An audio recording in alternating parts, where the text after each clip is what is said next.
Si vous lisez Moby Dick en version originale, vous allez y trouver des messages cachés. Eh ouais. On y trouve par exemple des phrases prédisant l'assassinat de John Fitzgerald Kennedy et même la mort de Lady Di. Alors Herman Melville était-il un prophète qui pouvait prédire l'avenir? Attention, spoiler, absolument pas.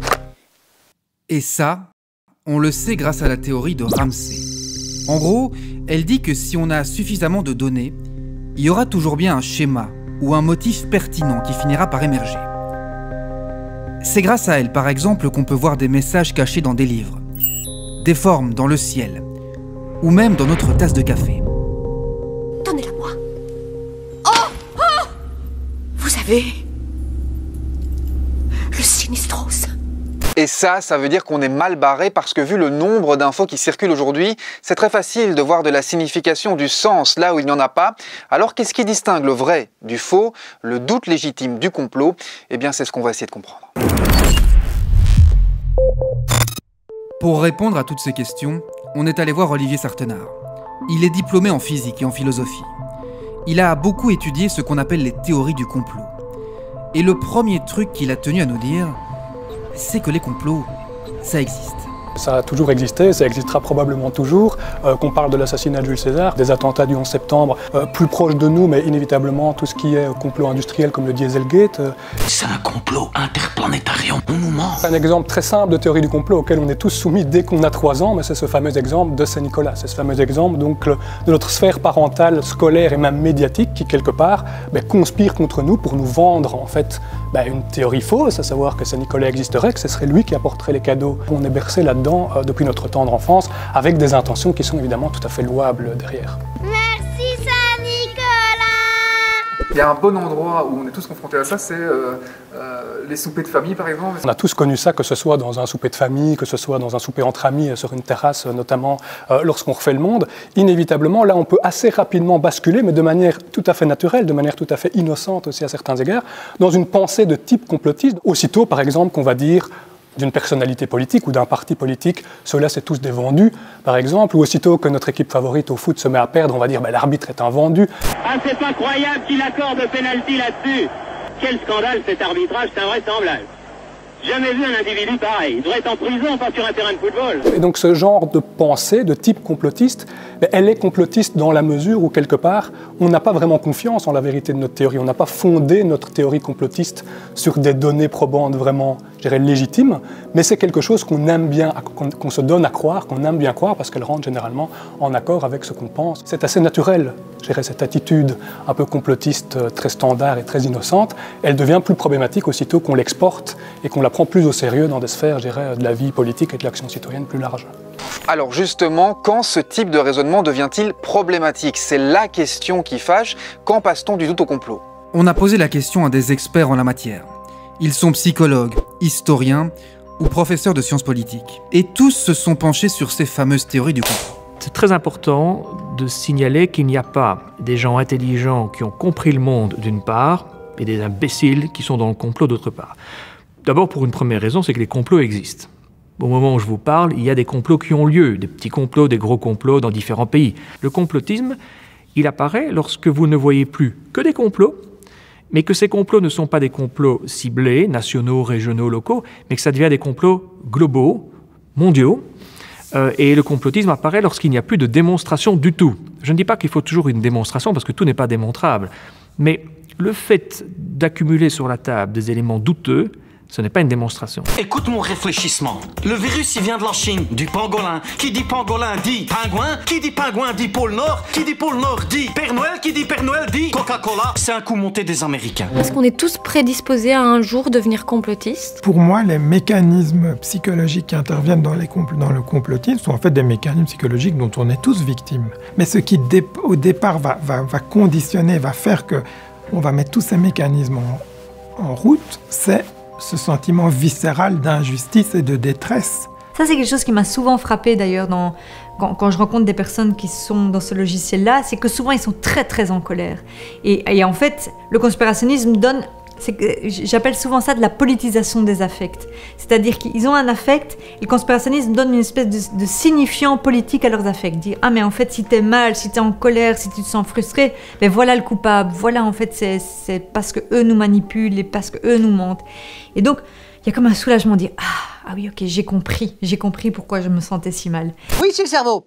Non, c'était pour savoir. Vu que là, il est encore tout paumé parce qu'il comprend pas pourquoi sa copine est larguée, je me disais qu'on pouvait lui faire du sport pour qu'il prenne soin de lui. D'accord, je dis ça. Non, je dis ça, ok. Non, en fait, il préfère croire que c'est à cause de Bill Gates. Imaginez que vous soyez un restaurateur qui a dû fermer son restaurant depuis octobre et qui constate qu'il est vraiment dans une détresse terrible. La théorie du complot, elle va vous permettre finalement de peut-être retrouver un sentiment de contrôle sur votre destin. C'est-à-dire en fait, si ce confinement, c'est juste une manœuvre des politiques pour nous surveiller ou pour nous obliger à prendre un vaccin, alors je peux lutter contre ça, je peux agir, je peux remettre ça en cause. Les réseaux sociaux, ne l'oublions pas, nous ont habitués à trouver ce qu'on cherche, comme d'ailleurs les algorithmes de Google. C'est bien le drame de Google, c'est qu'ils nous permettent de trouver ce qu'on cherche. Donc si vous voulez avoir la preuve de quelque chose, vous le trouverez. Est-ce que vraiment on trouve toujours de quoi confirmer nos croyances sur Internet, même si elles sont complètement absurdes? Eh bien on va faire le test ensemble et je vous préviens, on a mis les moyens.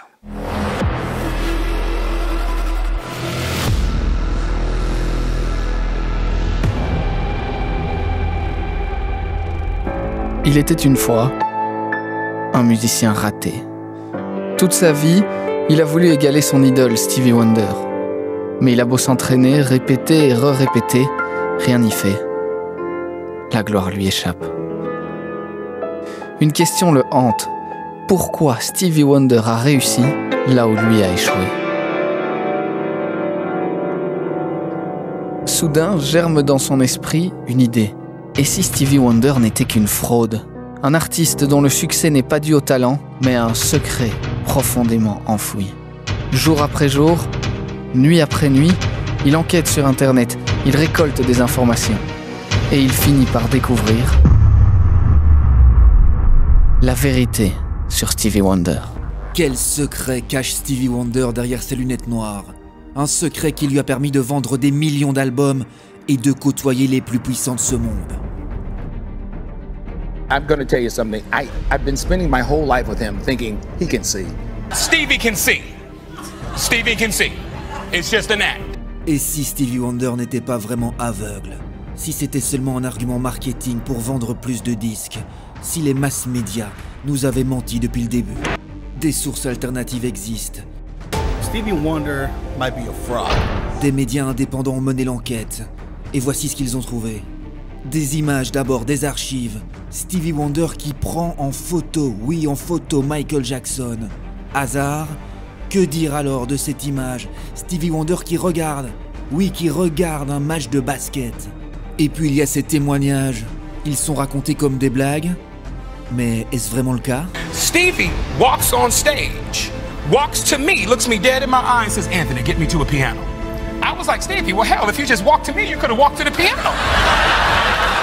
À force de recherche, on a trouvé ce qu'il faut bien appeler une preuve irréfutable. Regardez, à un concert avec Paul McCartney, le pied de micro tombe, et que fait Stevie Wonder?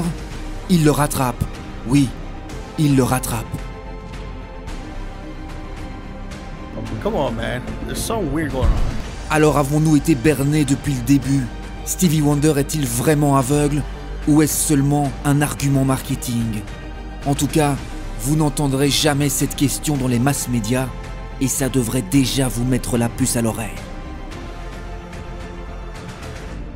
Bon, j'imagine que vous aussi, ça vous a semblé n'importe quoi, et pourtant, je vous assure que sur Internet, il y a plein de gens qui croient cette théorie. Alors, comment éviter de succomber à ce qu'on a envie de croire? Comment distinguer le vrai du faux? On a montré notre vidéo à Olivier Sartenard. I'm going to tell you something. I've been spending my whole life with him thinking he can see. Je dirais vraiment ce qui me frappe de but en blanc, qui est vraiment un marqueur clé qu'on retrouve dans bon nombre de théories de la conspiration. Donc c'est ce qu'on peut appeler la sélectivité des données.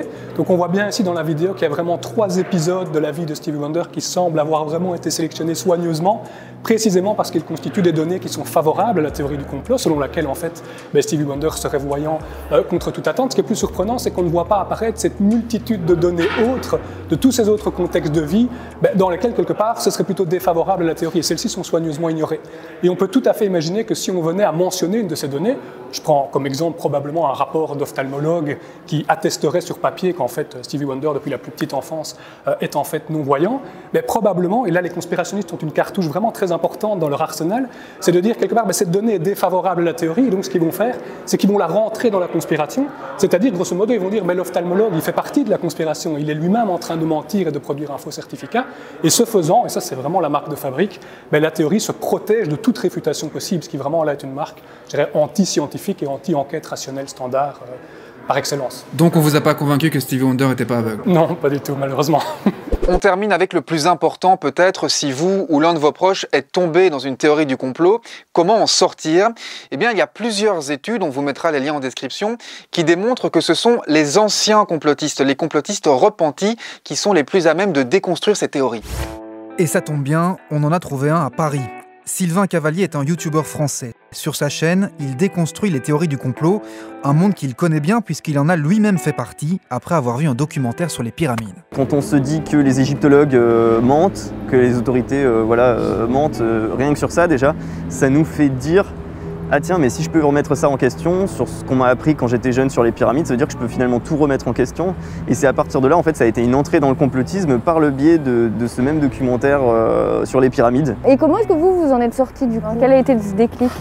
En fait, il y avait une théorie du complot qui me dérangeait beaucoup, que je connaissais mais de loin parce que j'avais pas envie de m'y intéresser en détail. C'était la théorie du complot sur le canular lunaire, le Moonhoax, qui dit qu'on n'est jamais allé sur la Lune. J'avais envie d'y croire. Là, pour le coup, pour moi, c'était un des plus beaux exploits de l'humanité, le fait d'avoir alluni, d'être allé sur la Lune. Et en fait, c'est à partir de là que, pour la première fois de ma vie, quand j'ai commencé à m'y intéresser, j'ai vérifié. C'est-à-dire chaque fois qu'il y avait une affirmation factuelle, je mettais sur pause et puis j'allais vérifier l'information. Et ça, j'avais jamais eu cette démarche-là sur les documentaires complotistes que j'avais regardés avant, de mettre sur pause et d'aller vérifier l'information. Et ça a vraiment commencé à faire naître le doute. Et puis du coup, après, j'ai découvert tout ce qui était les chaînes YouTube de vulgarisation de l'esprit critique. D'un coup, j'ai compris un petit peu, j'ai pu théoriser qu'est-ce qui allait pas dans ma manière de vérifier l'info, de l'appréhender en fait. Et c'est là que j'ai commencé à me remettre en question, à rétropédaler sur toutes ces théories, mais ça m'a pris des mois. Dans les mois qui ont suivi ma déconversion, je le prenais très mal. C'est une blessure à l'ego, on se sent vraiment stupide en fait. C'est-à-dire que pendant des années, on se sent supérieurement intelligent, on se sent au-dessous du troupeau de moutons, puis d'un coup on se rend compte qu'en fait on était dans un autre troupeau de moutons quoi. Et salut à vous les sceptiques des étoiles.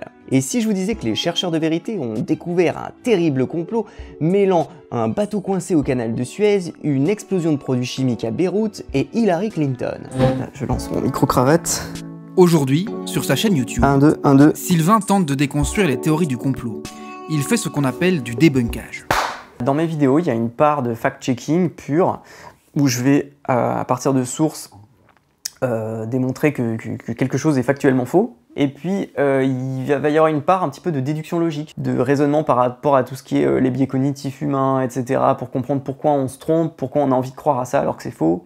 Il va y avoir toute une partie aussi où je vais leur dire, mais regardez, si on raisonne de façon logique, ça marche pas.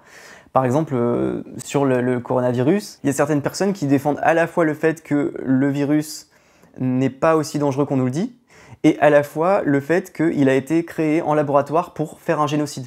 On verra dans cette vidéo si cette histoire est plausible. Bien sûr, ce sera pas avec mon petit avis personnel, hein. Ce sera avec études scientifiques en médecine à l'appui. Savoir si ça marche, c'est un peu compliqué. Parce que comment évaluer vraiment si mon travail mène les gens à changer d'avis? Moi, ce que je pense et ce que j'ai comme retour de la part des gens qui m'envoient des messages pour me dire merci pour ce que j'ai fait, c'est qu'ils ont été touchés par plusieurs travaux. Il n'y a pas que les miens, il n'y a pas que mes vidéos. En fait, le déclic, il va se faire sur le long terme. C'est un long travail personnel de changer d'avis sur ces questions-là. Peut-être que je fais partie des choses qui marchent, mais c'est un tout, je suis complémentaire avec plein d'autres approches et je pense pas que mes vidéos suffisent. Voilà, c'est donc avec ce témoignage qu'on termine cet épisode. On espère qu'il vous a plu. N'hésitez pas à commenter la vidéo. On sait que le sujet est un peu clivant, donc restez amicaux et courtois. En attendant, on vous met le lien de l'Enquête TV en description et on vous dit à très bientôt.